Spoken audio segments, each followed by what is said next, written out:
특전사 간부가 권총으로 극단 선택 시도했다는 보도 관련해서 지금 뭐 당사자 상태는 어떤지 궁금하고 당시 실탄이 부대원들에게 지급이 안 된 상황인 걸로 알고 있는데 실탄이 어떻게 이제 들어간 건지 설명 부탁드리고 또 부대에서는 어떤 조치하고 있는지 궁금합니다. 육군에서 답변드리겠습니다.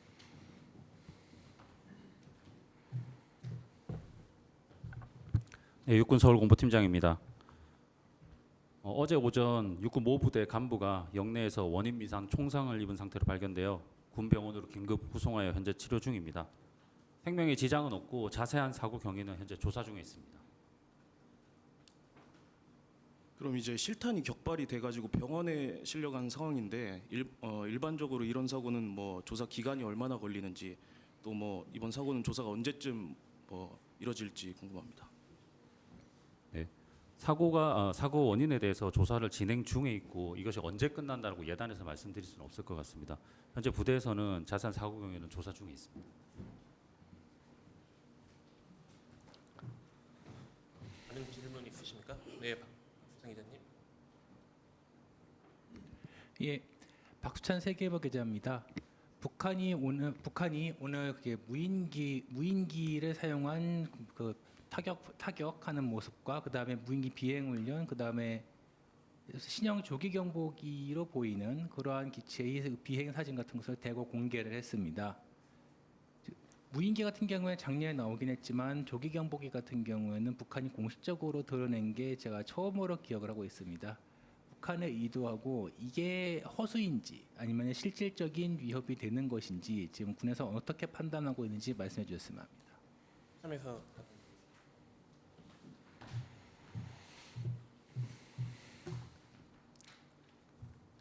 합참 공보실장입니다.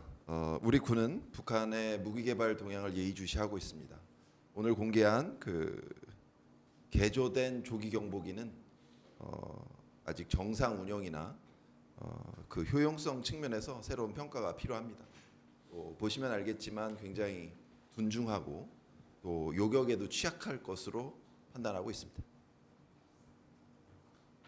둔중하고 여기도 취약할 거다라고 말씀해 주셨는데 그건 사실 굉장히 그 크기가 거대하고 또 플랫폼이 최신 플랫폼은 아니기 때문에 그럴 수도 있는데 그래서 공개된 사진들 좀 보면은 실내에서 찍은 것으로 추정되는 것도 있었거든요. 그런 것을 봤을 때 지금 북한이 만든 그 조기 경보기가 어느 정도의 능력을 갖출 것이라고 혹시 예상하시는지 궁금합니다.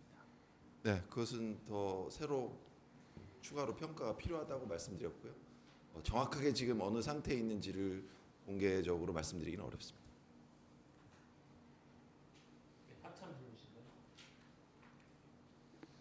네, 경향신문의 곽향입니다. 같은 질문인데요. 북한이 공개한 처음 공개한 조기 경보기가 러시아에서 제공됐을 가능성을 어떻게 보십니까? 얼마나 있다고 보십니까? 기존에 북한이 가지고 있던 그 항공기를 개조해서 개조하는 모습이 몇 번 그 노출이 되었고 그런 것들이 이제 완성 단계에 있기 때문에 김정은에게 공개한 것이 아닐까 생각합니다. 그러니까 러시아에서 기술을 제공한 게 아니고 북한에서 자체 개발한 것에 더 무게 중심을 보고 있다 이 말씀이신 그 건가요? 내부 그 장치들과 그런 부품들은 러시아와 연관성이 있을 것으로 보고는 있고 그 기종 자체는 북한이 보유하고 있던 것을 개량한 것이죠. 합참에 추가 질문 있으십니까? 네, 차 기자님. 예, 저 TV조선 차정승입니다. 오늘 합참이 공개한 그 북한군 동향 관련한 질의 좀 드리겠습니다. 그러니까 이게 그 북한군이 동계 훈련이 끝난 이후에 그 전선 봉쇄 작업을 좀 본격화하는 움직임으로 평가하시는지 한번 좀 부탁드립니다. 작년 12월 말에 전선 지역 작업이 중단되었고 올 3월에 다시 재개되었습니다. 각 지역별로 수십 명에서 수백 명 규모가 활동하고 있고 제공해드린 자료를 보시면 지뢰 폭발로 인해 사상자가 발생해서 그 운반하는 모습도 있습니다. 준비가 덜 된 상태에서 급하게 추진하다 보니 그렇게 사고가 나는 것으로 보고 있고 작년에 작업하지 않았던 새로운 지역에서도 불모지 작업과 그 도로를 개설하는 모습들이 식별되고 있습니다. 그러니까 두 국가론을 얘기했던 거가 올해도 계속해서 그 작업을 이어간다 이렇게 평가를 한다고 보시는지. 접촉 지역 그 도로 공사와 철조망 작업 이런 것들을 지속하고 있습니다. 한 가지 더 여쭈면 그 송전탑에 있는 그 CCTV를 설치하는 모습이 이제 포착이 됐던데 이게 군사적인 가치가 좀 있을 거라고 보시는지 설명 부탁드립니다. 북한이 첫 번째 MDL 이북의 첫 번째 송전탑을 넘어뜨리지 않고 그대로 유지를 할 때 저희들은 이것을 감시 장비를 부착하기 위한 시설로 사용할 가능성을 예측하고 있었습니다. 그래서 2월경에 그런 CCTV를 부착을 했고 저희 측을 관측하는 데 사용하고 있습니다. 한 1-2km 정도의 감시 능력이 있는 것으로 보이고 저희도 그것을 감안해서 활동을 하고 있습니다. 최근 북한군의 동향인 거는 알겠는데 그 합참이 오늘 이걸 공개한 이유가 좀 있으실까요? 지난 3월 초부터 북한군 동향을 설명드릴 기회가 있으면 설명드리겠다고 누차 말씀드려 왔고요. 기자단 대표분들과도 수차례 일자를 조정해 왔습니다. 또 어저께는 저희 합참의 개인적 그런 기관의 사정이 있었고 그래서 오늘 공개하게 된 것입니다. 합참에 추가 질문 있으십니까?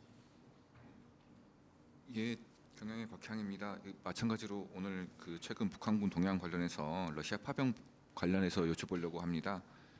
그 지난 1, 2월에 3,000명이 중원 겨냥으로 추가 파병됐다고 이렇게 했는데 이 추가 파병된 곳이 쿠르스크 전선 지역인가요? 아니면은 블라디보스토크 쪽 지역인가요? 그리고 두 번째는 전에 11월 달에 12,000명 보냈을 때 그때 이제 북한에서 러시아로 갔을 때 블라디보스토크 쪽으로 갔는데 그때 선박 통해서 갔었잖아요. 근데 이번에는 어떻게 갔는지 궁금하고 세 번째는 1, 2월간만 파병이 있었고 3월 달에는 없었다는 말씀이신 건지 그리고 이거를 추가 파병으로 말해야 되는지 2차 파병을 해야 되는지 아니면 3차 파병으로 명명해야 되는지 여쭤보고 싶습니다. 질문이 많으시네요.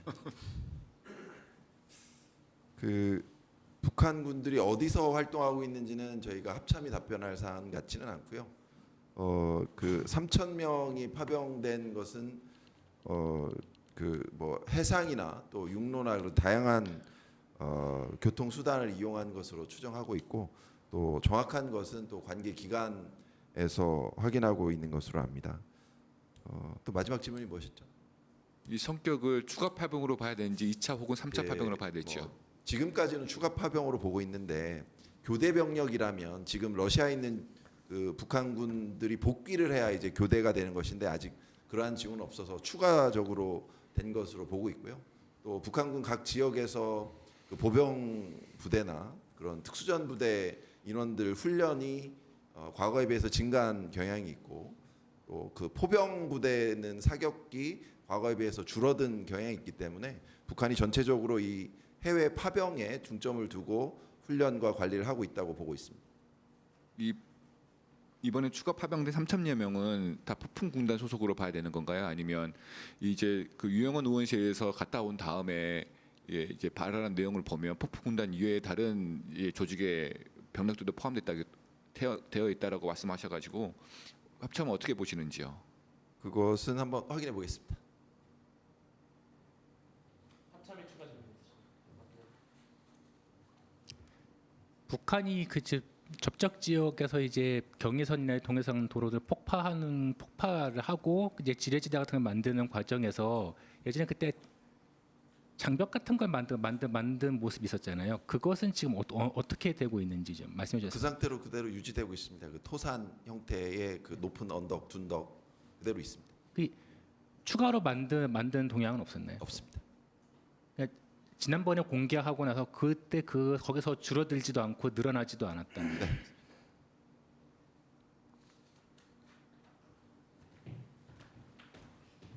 다른 질문 있으십니까?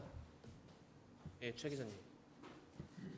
네, 연합뉴스 TV 최지원입니다. 저 합참에 하나만 더 질문 드리면 그 오늘 조선중앙통신에 그 자폭 무인기 타격 시험도 공개가 됐잖아요. 그러면서 이제 자폭 무인기에 AI 기능 도입했다고 언급한 사실이 있어가지고 안 들리시나요? 그 자폭무인기 타격 시험 공개하면서 자폭무인기에 AI 도입했다라고 언급한 사실이 있잖아요. 그 인공지능 도입 기술 정도는 얼마나 된다고 보시는지, 군사적으로 효용성이 충분하다고 보시는지 좀 궁금합니다. 분석을 해봐야 알 수 있겠습니다.